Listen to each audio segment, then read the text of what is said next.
হয়তো একেই বলে রাখে হরি মারেকে। কথা হচ্ছে সাউথ আফ্রিকার দুই ক্রিকেটারকে নিয়ে। টি-20 বিশ্বকাপ কড়া নাড়ছে, খুব বেশি সময় হাতে বাকি নেই আর। তার আগে শাপে বর হলো সাউথ আফ্রিকার জন্য। 15 জনের দলে দুটি নাম পরিবর্তিত হয়েছে। জানা যাচ্ছে চোটের কারণে টি-20 বিশ্বকাপ খেলতে পারবেন না টনি ডি জর্জি ও ডোভেনান ফেরাইরা। তাদের দল থেকে বাদ দিতে হয়েছে।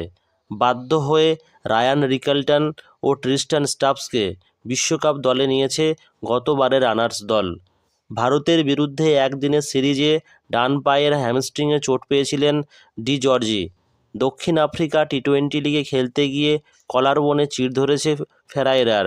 দুই ক্রিকেটারকে ধরেই বিশ্বকাপের দল ঘোষণা করেছিল দক্ষিণ আফ্রিকা, কিন্তু বিশ্বকাপের আগে তাদের সুস্থ হয়ে ওঠার সম্ভাবনা নেই, ফলে তাদের বাদ দিতে হয়েছে।